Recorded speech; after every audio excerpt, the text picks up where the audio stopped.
I think everybody in the room would probably agree that 10 or 12 years ago, when DLA Piper was being put together in a series of 25 law firm mergers, and you were firmly ensconced as partner at Cahill Gordon at the pinnacle of the profession, most everybody thought DLA Piper was a zany idea and could never work.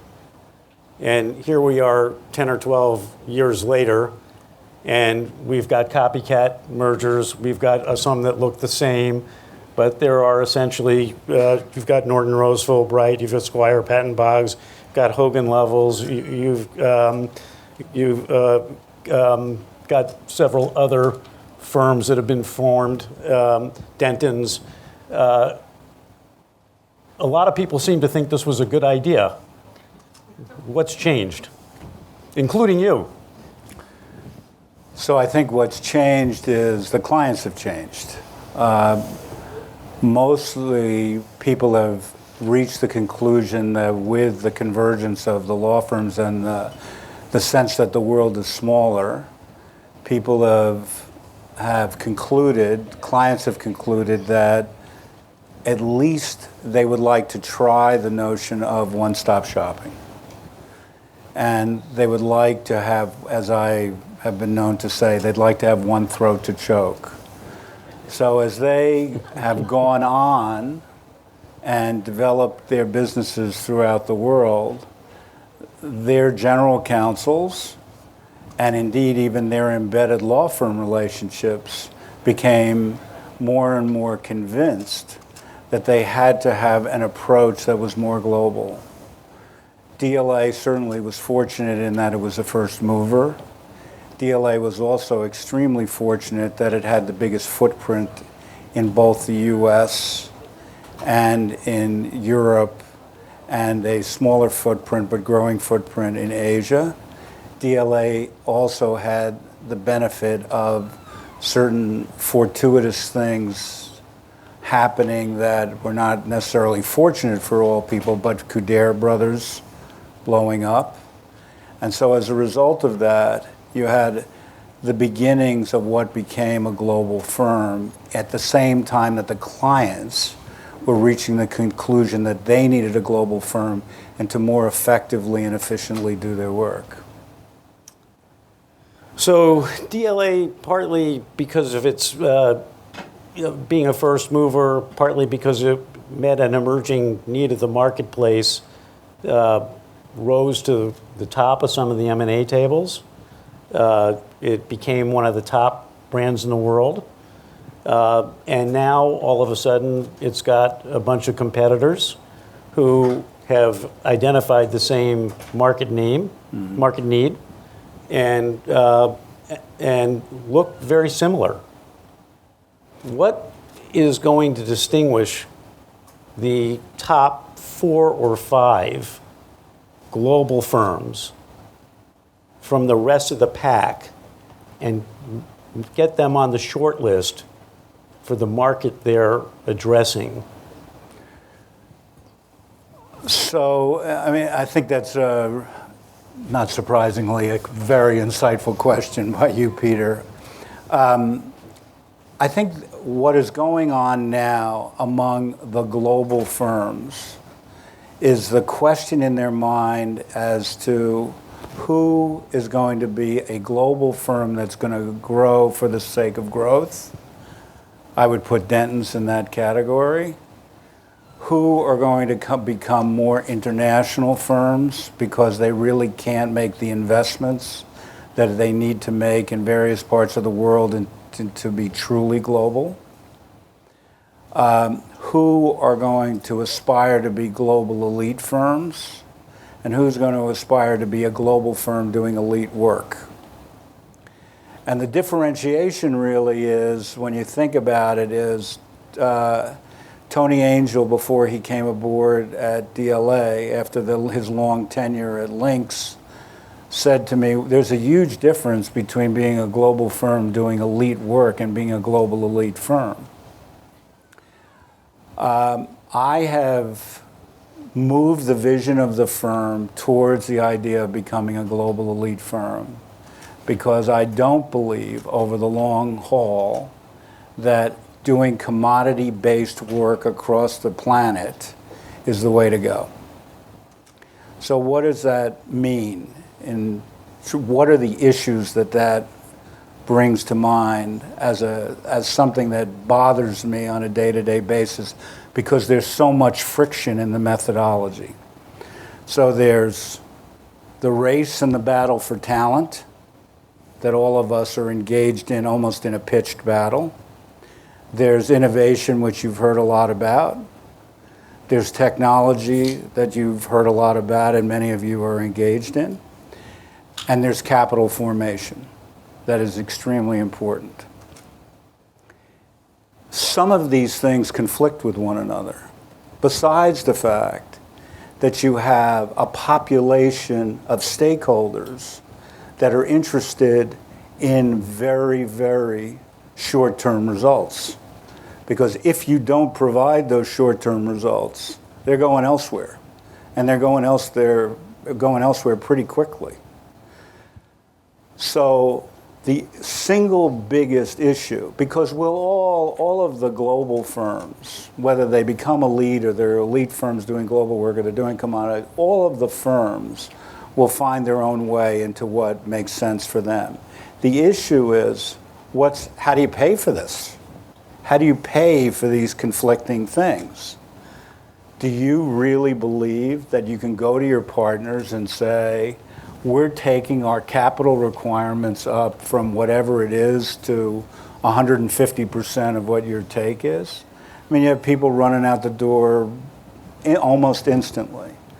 So one of the big issues, I think, of the next 5, 6, 7 years is how third-party capital is going to become accepted and more engaged in the process of big law. It's not going to be a problem for law firms that are in the 300 to 800 lawyer sort of zip code, but it is going to be a big problem for us and for others.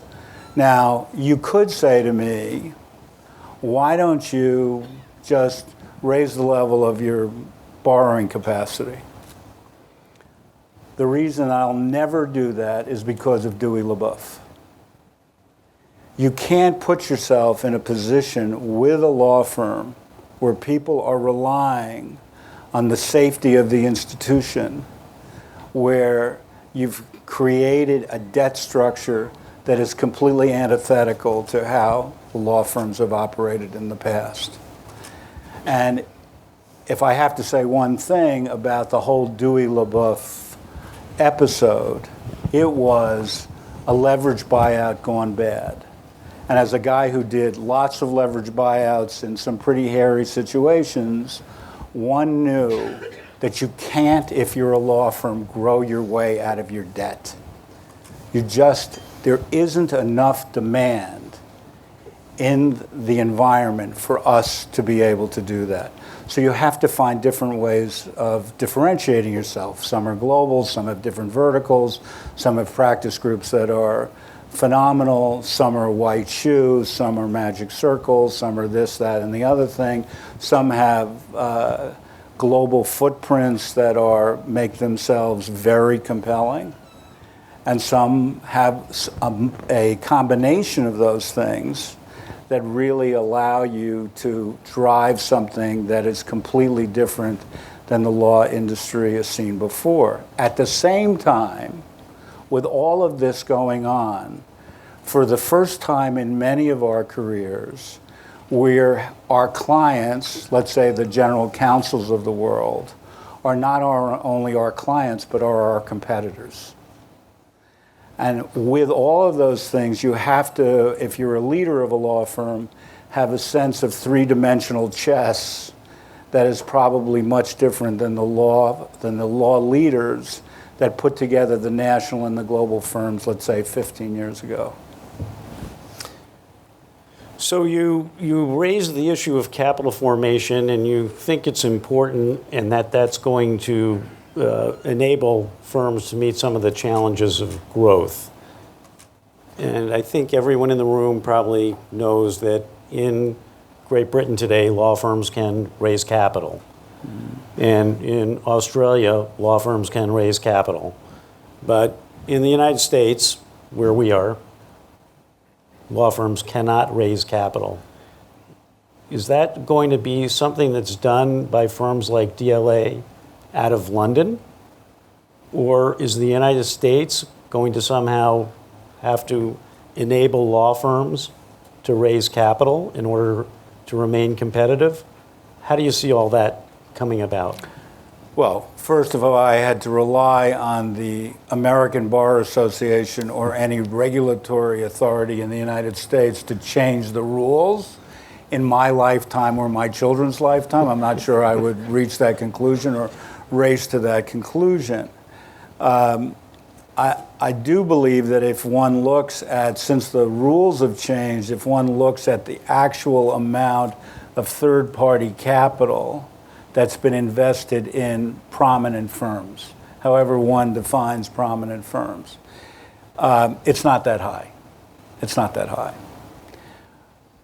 The people that are, and the institutions that are likely to play a big piece of this are not necessarily going to be stakeholders that are the equivalent of partners and as a result of that need to be licensed or whatever.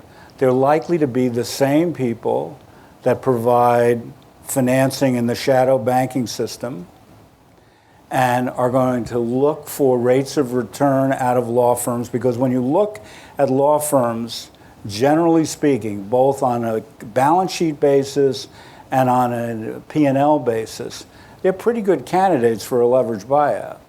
The issue remains, will the law firm stakeholders, that is your partners, allow you to put in a layer of capital that won't be the equivalent of a profit share, but which gives an institution lending money or providing a preferred instrument or something like that, a rate of return that people will find acceptable? And will one actually be able to redeem it and provide the same kind of returns to one's partners that are necessary in order to keep the culture together, the glue together, all the things that remain important, and to be able also to do the lateral recruiting that one needs in order to drive additional revenue growth and capture more of the demand, which is relatively flat, than you or a law firm has been able to capture in the past. But in the end, that return that's paid to the investor is coming off the top out of the cash flow of the firm and diminishing profits per partner. Right. So the struggle is the American lawyer. Struggle is the American lawyer because everybody measures themselves against what's printed in the American lawyer. Everybody who's a lateral who seems to be loose in the saddle is marking themselves to market based on what's in the American lawyer, or based on a lateral that's moved as reported in the American lawyer. It's a little bit hard for me to be critical about this in some ways because I'm a lateral. And I am arguably certainly one of the people that was principal in the strategic development of DLA's lateral strategy. Until law firms adopt and partners accept the idea that this is not all about short-term gain, it's going to be a struggle. And one is going to have very strong leadership with a great deal of intestinal fortitude to be able to put some of these things across the line. So a minute ago, you referred to the 300 to 800 size firm zip code. Yeah. And you said that some of this investment stuff doesn't matter so much to them. You also described DLA's and the other global firms' success as being market-driven, which I agree with. Why doesn't that matter to the 300 to 800 lawyer zip code?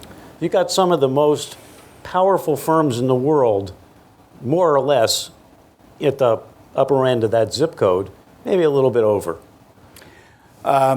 Their legacies are tremendous friction for them. Elaborate on that. I will. I mean, one of the fortunate things, particularly about DLA, is that because it's new, it has no real legacy. It has no legacy that's holding it back. You have nobody saying to you, well, we did it this way in 1943, so this is the way we ought to continue to do it. And I think the firms, as you rightly said, as I called it, in that zip code, haven't figured out exactly what they want to be when they grow up. And the market has moved away from them. That is not to say, including my firm of origin, including Cahill, has been a hugely successful firm. Part of the reason they've been a hugely successful firm is they didn't try to be something different than what they were. The firms that are sort of in the mid-size growth, which can't decide whether they want to be smaller or bigger firms or have aspirations to merge with someone greater or so on and so forth, are firms that are over the long term going to have more of a struggle, particularly as demand stays stagnant. There may be a bump this year because of the huge M&A business that's occurred and so on and so forth. But nobody should believe anything that's not sustainable. That level of M&A activity isn't sustainable. It's an anomaly. It's an industry anomaly based on various industries that were right for convergence or whatever it is. By the same token, I think it's fair to say that a piece of the increase in demand that one is seeing is not necessarily coming from those law firms. It's coming from other pieces of the legal industry that are taking more and more demand out of it. The legal innovators, people don't necessarily love the word disruptors, but the disruptors in the industry.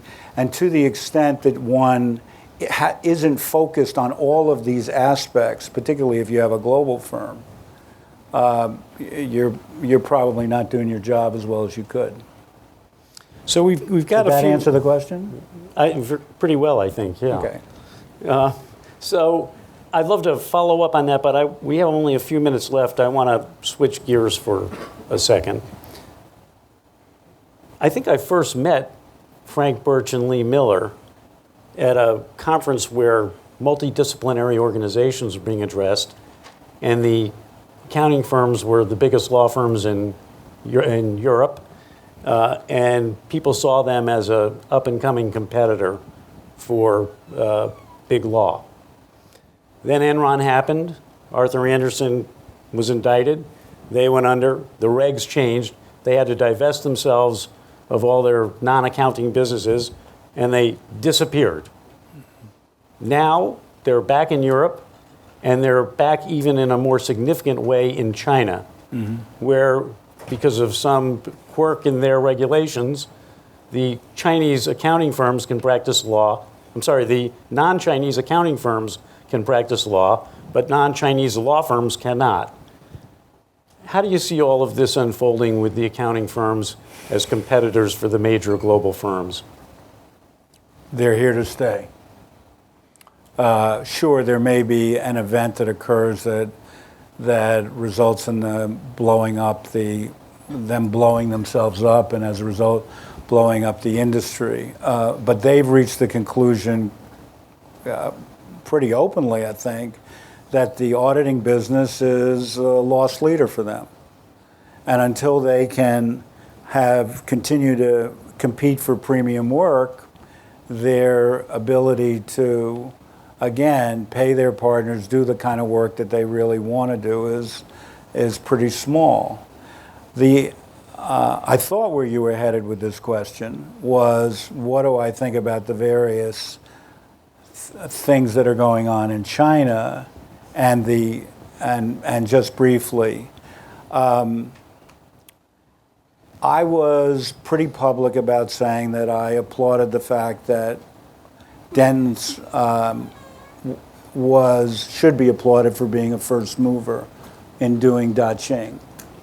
That's whether or not I believe that Daqing Dentons is a good merger or not. I think what it did for the rest of us, who obviously believe that you can't be a global firm expecting to do elite work and not have a principal focus, a priority focus, in either the first or second largest economy in the world. The issue, of course, is what do the regulators in the PRC think? And until Dentons was done, people would have been pretty skittish about having that kind of engagement, supposedly a very close engagement with a Chinese law firm. One could see, as the Shanghai Free Trade Zone developed, that the new leadership in the PRC were really thinking about how their firms needed to be global. So now, besides the Shanghai Free Trade Zone, you've got this joint venture arrangement that Mayor Brown has recently entered into, which is another kind of strategy. Any global firm that's not really thinking about a serious strategy in China with a Chinese firm is missing half the boat. The question of how it's put together, what the cultural arrangements are, and so on and so forth is topic for an entire day, frankly. But I do feel that eventually, if one is really going to be serious about being global, you are going to have to do a deal with a Chinese firm at some point in your future. And part of what drives you is that the belief that the PRC has given the message to the indigenous Chinese firms that they need to be more global. So everybody has kind of reached the conclusion that rather than fight each other on all of this, there ought to be strategic alliances or consolidations or collaborations that are put together in order to compete globally. So let me, on that note, close with one last question. I've written about this, what I call Big Law's Google problem. You've got alliances and mergers with major Chinese firms who are under the auspices of the various bar associations, state-controlled, governed by the Ministry of Justice in China. They've invited some non-Chinese firms to become members of those bar associations. And those bar associations are actively involved in the prosecution and persecution of Chinese pro bono lawyers who are advocating on behalf of Chinese citizens in areas like women's right to choose and free speech and equal access to justice. What is the responsibility of a firm like Dentons, or for that matter, any other U.S. firm that is completely committed to pro bono and human rights in its interactions in China as a member of a bar association that actively prosecutes lawyers for their pro bono practice of law, puts them in jail, and tortures them?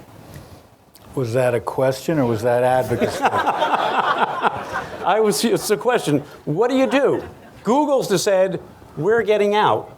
We're not going to go into China. Of course, not many companies have said that. So, being a lawyer and